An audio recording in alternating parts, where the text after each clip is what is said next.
December 16th, 1944. The Ardennes Forest. For the American soldiers of the 28th Infantry Division, this is supposed to be the ghost front, a quiet sector, a place to rest, to integrate new replacements fresh from the States, to dream of a Christmas home. They believe the war is all but won. They believe the German army is broken, a shattered thing bleeding out on its own doorstep. They are catastrophically wrong. At 5:30 a.m., the world tears itself apart. 1,000 German artillery pieces open fire, a rolling thunder that shakes the frozen earth and turns the pre-dawn calm into a hell of shrieking steel. Before the echoes fade, the engine roar begins, a low growl at first, then a deafening chorus. Through the snow-draped pines, gray monsters emerge from the mist. Panzer V's, Panthers, Panzer VI's, the dreaded Tigers. More than 1,000 armored vehicles, the last great concentration of German might, slamming into the thinly held American line. For the GIs in their foxholes, for the tankers trying desperately to start their frozen Sherman tanks, it is the apocalypse. This is the story of Hitler's final, desperate gamble on the Western Front. The Battle of the Bulge. It is often told as a simple tale of German surprise and American heroism, but that simple story misses the profound, terrifying truth of what was really decided in these frozen forests. This wasn't just a battle for territory. It was a brutal, head-on collision between two warring philosophies. It was Germany's last-ditch effort to prove that technologically superior weapons and fanatical willpower could overcome sheer industrial might. And it was the crucible that would reveal the paradoxical secret of American power. A victory forged not by the perfect weapon, but by the overwhelming power of good enough, the unstoppable force of logistics, and the raw, unyielding grit of soldiers who were told they were guarding a quiet front and found themselves standing on the hinge of fate. The myth is that German armor was invincible. The reality is that their greatest triumph was the very seed of their ultimate destruction. To understand the sheer shock of that December morning, we have to rewind. By the autumn of 1944, a dangerous strain of optimism had infected Allied high command. Since D-Day in June, the Allies had performed a miracle. They had stormed the beaches of Normandy, broken out of the hedgerow country, and liberated Paris. They had raced across France and Belgium at a speed that stunned the world, pushing the Germans back 850 kilometers. The momentum felt unstoppable. Generals spoke of being home by Christmas. This breathless advance, however, concealed a critical vulnerability. It was a logistical shoestring, stretched to the breaking point. The Allies were victims of their own success. Their supply lines, snaking all the way back to the beaches of Normandy, were growing dangerously thin. Fuel, ammunition, even winter clothing was in short supply. The great port of Antwerp had been captured, but the approaches were still being cleared of German resistance. The Allied armies were, in essence, running on fumes, forced to pause and catch their breath just as they reached the German border. This pause gave a cornered, desperate Adolf Hitler the one thing he needed: time. From his Wolf's Lair headquarters, he looked at the map and saw not a line on the verge of collapse, but a single, glaring opportunity. The Ardennes, the same rugged, forested region he had used to outflank the French in 1940. Allied intelligence considered it impassable for a major armored offensive, especially in winter. It was lightly defended, held by a mix of battle-weary divisions resting from the brutal fighting in the Hürtgen forest and green, untested units. It was the perfect place to land a knockout blow. The plan he conceived was audacious to the point of fantasy. a scheme born of desperation and delusion. It was codenamed Wacht am Rhein, Watch on the Rhine, a deceptive name for a wildly offensive operation. The objective was not merely to push the Allies back, it was to shatter their alliance. 3 German armies would smash through the weak American lines in the Ardennes. They would cross the Meuse River, then swing north, racing for the vital port of Antwerp. By capturing Antwerp, Hitler believed he could cut off the entire British and Canadian 21st Army Group, along with the American 1st and 9th Armies.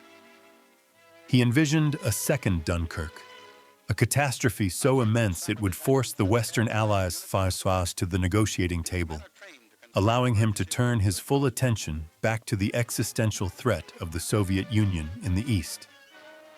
To achieve this, he scraped the bottom of the barrel, pulling together the last of Germany's strategic reserves. He assembled a force that, on paper, was terrifying. 8 panzer divisions, over 1,700 armored vehicles. And at the heart of this iron fist were weapons that had become legends in their own time. The Panzer V, the Panther. To many, it was the finest tank of the war. Its 75mm high-velocity gun could kill an American Sherman tank from over a kilometer away. Its 80mm of perfectly sloped frontal armor made it nearly immune to the Sherman's own main gun. It was a deadly combination of speed, protection, and firepower. And then there was the Tiger, the Panzer VI, a 57-ton behemoth, almost twice the weight of a Sherman. Its armor was over 100mm thick in places. Its main gun was the legendary 88mm cannon, a weapon so powerful it could punch through a Sherman tank from one side and out the other. In a one-on-one fight, there was no contest. The German machines were titans. The American M4 Sherman, by comparison, was a lightweight. It was faster, more agile, and mechanically reliable, but its low-velocity 75mm gun was derisively nicknamed a pea shooter by its own crews when facing a Panther head-on.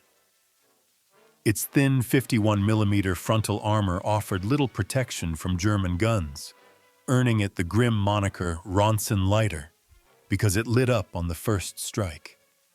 The myth was set: the perfect German weapon versus the mass-produced American machine. For 8 weeks, under the cover of darkness and strict radio silence, this armored host gathered secretly, a phantom army waiting for its moment. Hitler's final prerequisite was weather. He needed cloud cover, snow, and fog to ground the Allies' single greatest advantage, their total air supremacy. On the morning of December 16th, the forecast was perfect. The temperature plunged below freezing. Snowstorms swept across the Ardennes. The trap was set. The stage was built upon the myth of German superiority. And as the first shells fell, that myth seemed destined to become a bloody reality. The initial German assault was everything Hitler had dreamed of. It achieved total strategic and tactical surprise. Along a 140-kilometer front, the American line didn't just bend, it vaporized. The green troops of the 106th Infantry Division were encircled and forced to surrender in one of the largest mass capitulations in U.S. military history. Seasoned units were overrun, their positions bypassed, their communications cut. The German 5th Panzer Army, aimed at the center of the front, ripped a massive hole in the American defenses, held by the exhausted and understrength 28th Division. A German tanker from the 116th Panzer Division remembered the chaos of those first hours. It started in one fell swoop and we chased away the Americans. The Americans dropped everything on the tables, dropped everything and ran away. We left huge amounts of equipment, fuel, and shells. The bad Germans are coming. Let's run. That's kind of what it looked like. He wasn't wrong. In the confusion, units disintegrated. Command and control ceased to exist. For individual soldiers, the war became a terrifyingly personal struggle for survival. 23-year-old John Marshall, a tanker in the 707th Tank Battalion, was just sitting down to eat when the world ended. A lieutenant comes with his club, and he knocked all the mess kits out of your hand. "Leave 'em. Get on your tanks and assemble down at the bottom of the town." But his Sherman tank wouldn't start. In the bitter cold, the oil had turned to sludge. The engine was frozen solid. "We started putting everything you're not supposed to do," he recalled. "I think we had 5 Bunsen burners on the motor and under the motor." By the time they miraculously got it running, his unit was gone, swallowed by the chaos. He was alone, lost, and hunted. Marshall's story was the story of the Bulge in microcosm. Scattered, outnumbered, and outgunned. He eventually linked up with 2 other lost Shermans. Trying to cross a bridge, one was instantly destroyed by a hidden German anti-tank team.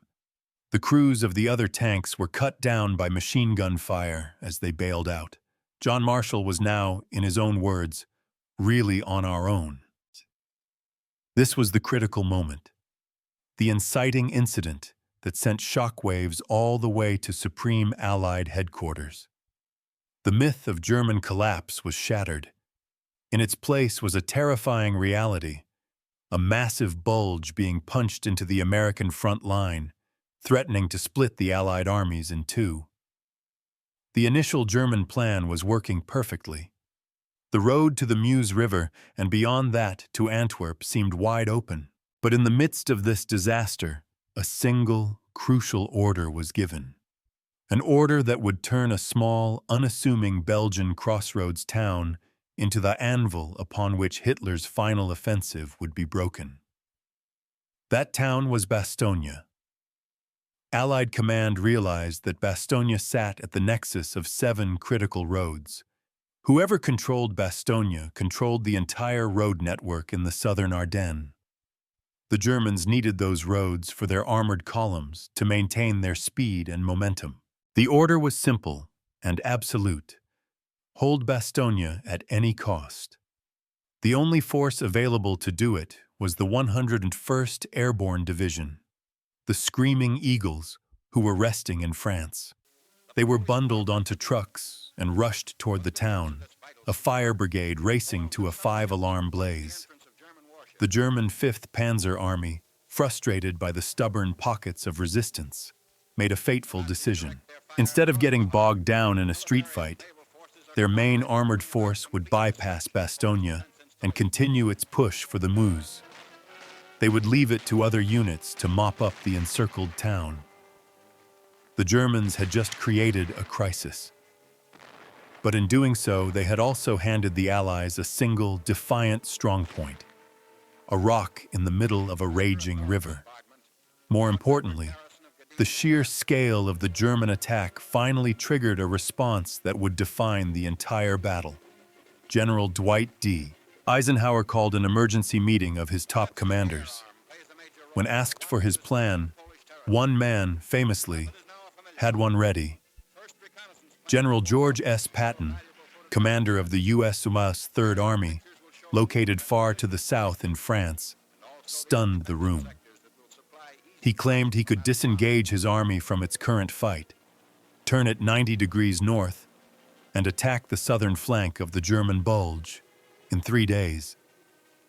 It was an impossible boast, and it was the domino that would change everything. This is where the autopsy begins, because on the surface, the German offensive was a stunning success.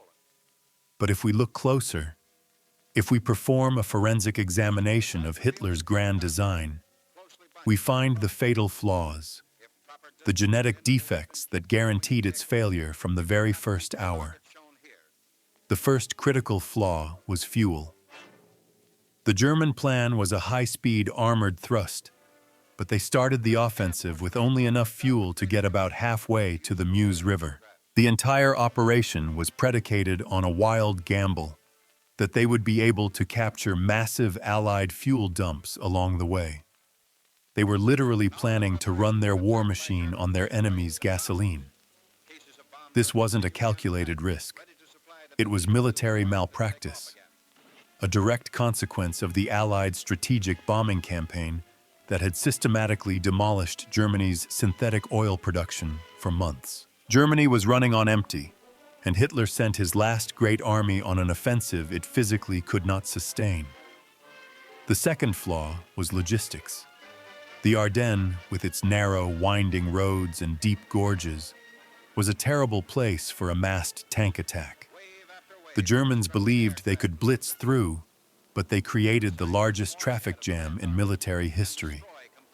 A single knocked-out tank or a blown bridge could, and did, halt an entire panzer division for hours.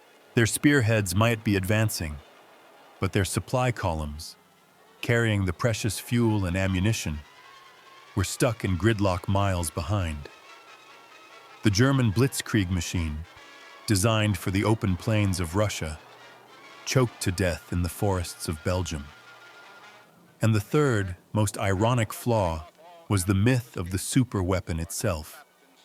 The Panther and Tiger tanks were formidable beasts, but they were also complex, over-engineered, and mechanically fragile. They broke down constantly. Their fuel consumption was astronomical. The Panther drank 700 liters of gasoline for every 100 kilometers. The Tiger, even more. For every 5 Shermans lost in combat, another 2 might be lost to mechanical failure. For the German panzers, that ratio was nearly 1-to-1. A Tiger that ran out of fuel or through a track was just a 57-ton steel roadblock. The supposedly inferior Sherman, on the other hand, was a masterpiece of wartime pragmatism. It was reliable, easy to repair, and its crews could often perform maintenance themselves in the field. And for every Panther or Tiger the Germans could field, the Americans could field 10 Shermans. While the Germans were grappling with these self-inflicted wounds, the American response was beginning to crystallize. It was a ripple effect that started with small acts of defiance. Soldiers like John Marshall, lost and alone, still fought. He and his crew hid their tank, letting German columns pass by, pretending to be knocked out. When they finally made a break for it, they ran headlong into a Tiger tank. "There is the only Tiger tank I ever saw," he recalled, "and on both sides of it were 2 smaller tanks, and I shot at it." He knew his 75mm shell would just bounce off. "You might as well throw an orange at that wall here, it was so powerful. Why they didn't get us, I don't know. They escaped. A tiny act of survival that, multiplied by thousands, began to slow the German tide." Then came the big ripples. Bastogne. Surrounded, undersupplied, and hammered by German artillery, the 101st Airborne and a small contingent of the 10th Armored Division refused to break. When the Germans sent a formal request for their surrender, the acting commander, General Anthony McAuliffe, gave a now legendary one-word reply: "Nuts!" That single word became a rallying cry. Bastogne held. It became the unbreakable anchor of the American line, tying down crucial German divisions and completely disrupting their timetable. And then, the tidal wave. Patton's Third Army.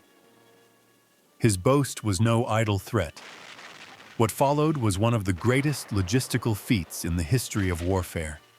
In under 3 days, Patton's staff organized the movement of 3 full divisions, over 130,000 men and thousands of vehicles, over 160 kilometers of icy, snow-covered roads. It was the industrial might of the United States in motion.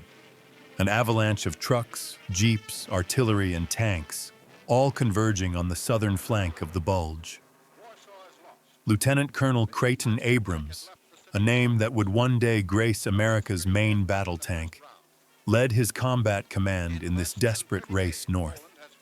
His tankers drove day and night through blizzard conditions. It was a brutal, exhausting march. But as one of his officers, Lieutenant Colonel Albin Irzik, recalled, every single tank made it. The autopsy reveals the twist. The Germans' greatest strength, their powerful tanks, was crippled by their greatest weakness, their non-existent logistics. The Americans' greatest weakness, their outgunned tanks, was rendered irrelevant by their greatest strength, a logistical machine that could move entire armies as if they were pieces on a chessboard. The Germans had won the opening skirmish, but they were already losing the war. The fight for Bastogne was about to begin in earnest, and the ripple effect of Patton's arrival was about to become a storm. The relief of Bastogne was not a single glorious charge. It was a brutal, grinding battle fought village by village, field by frozen field. Lieutenant Colonel Irzik and his tanks of Combat Command B were ordered to take the town of Chaumont, just 12 kilometers south of Bastogne. He devised a classic pincer movement, a textbook plan. And, as is so often the case in war, the plan immediately fell apart. One flank got bogged down in mud that was supposed to be frozen solid. As Irzik led his remaining company into the town, the heavens opened up and all hell broke loose. They had driven straight into a perfectly laid ambush. But this wasn't an ambush by panthers or tigers. They were facing something new, something even more terrifying. The Jag Tiger. The hunting tiger. A 71-ton self-propelled tank destroyer, mounting a colossal 128mm cannon that could obliterate a Sherman from over 3.5 kilometers away. There's tanks being hit, bang, bang, bang, all over the place, Irzik remembered. You just cannot describe the chaos. He ordered his driver to back up, blind. As they retreated, a 128mm shell screamed in. I heard this loud, screeching, horrible sound, and the tank was pushed forward. The shell, which should have sliced through the turret like a hot knife through butter, had miraculously hit a strange metal appendage on the side of the turret and ricocheted off. It was an absolute miracle that I survived that battle, he said. His combat command lost 18 tanks in Chaumont. The drive to Bastogne was stalled. The pressure on the besieged garrison was immense. But on December 23rd, the single factor the Germans had counted on finally abandoned them. The weather broke. The dense fog and snow clouds vanished, revealing a brilliant, clear, cold sky. For the exhausted defenders of Bastogne, it was the most beautiful sight of the war. Because with clear skies came the Jabos, the Allied fighter bombers. P-47 Thunderbolts and P-51 Mustangs swarmed over the Ardennes, a steel falcon descending upon its prey.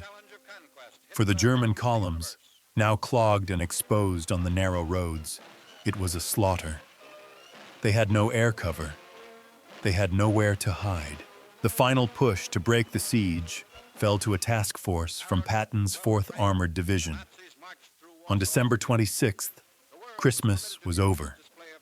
Lieutenant Charles Bogus led a small column of Sherman tanks and half-tracks in a desperate charge down the last stretch of road toward Bastogne. The fighting was intense. German fire knocked out several vehicles. But Bogus and his men never stopped. They pushed right through the inferno. After smashing through the last German roadblock, Bogus saw figures in American uniforms emerging cautiously from the woods. He yelled, "It's the 4th Armored! Come on out!" The siege of Bastogne was broken. This was the turning point, the high water mark of Hitler's final offensive. From that moment on, the battle was no longer about a German advance, but a slow, bloody German retreat. For the next 3 weeks, American tanks, now fully supported by air power, relentlessly squeezed the Bulge, forcing the Germans back over the ground they had so recently taken. The German tanker, who had witnessed the initial American collapse, now saw the full might of the Allied war machine unleashed. Once the weather cleared up, they were able to deploy the artillery and air force, he lamented. We couldn't compete with that. Shortly after Christmas, we barely had any tanks left. We had no further supply, no further equipment to fight with. By the end of January 1945, the Battle of the Bulge was over. The Allied lines were restored. But the cost was staggering. It was the bloodiest single battle in American history. Nearly 20,000 Americans were killed, with another 50,000 wounded. But for Germany, the loss was fatal. They lost more than 90,000 men, killed, wounded, or captured. Crucially, they lost over 500 irreplaceable panzers and the last of their elite, veteran crews. They had thrown their final punch, and in doing so had broken their own hand. The Wehrmacht on the Western Front was shattered, a hollowed-out force with nothing left to stop the final Allied drive into the heart of Germany. The legacy of the Bulge is not just a story of a battle won, but of a fundamental truth of modern warfare laid bare. It proved that wars are not won by wonder weapons or by singular acts of battlefield genius. They are won by systems. They are won by industry. They are won by the unglamorous, dirty work of logistics, by the mechanics who kept the Shermans running, the truck drivers who braved icy roads to deliver fuel, the quartermasters who supplied millions of rounds of ammunition. The Battle of the Bulge was the final, bloody refutation of the Nazi ideology itself, the myth that a master race with superior weapons could triumph over the messy, inefficient, but ultimately overwhelming power of a democratic nation fully mobilized for war. The Sherman tank, so often maligned, was in fact the perfect weapon for this war. Not because it could beat a Panther one-on-one, but because there were always 5 more Shermans waiting to take its place. It was the triumph of the pragmatic over the perfect, of quantity having a quality all its own. In these frozen forests, a generation of American soldiers faced their nation's greatest crisis of the war. They were surprised, outgunned, and surrounded. But they held. They fought back. And they won. They proved that the strength of an army is not found solely in the thickness of its armor, but in the unbreakable resolve of its people. That is the timeless lesson, written in blood and steel in the snows of the Ardennes. If this story of resilience and the hidden truths of history resonates with you, make sure to like this video, subscribe to the channel for more deep dives into the past, and let me know your thoughts in the comments below. What other myths of World War II deserve a closer look? Join the conversation.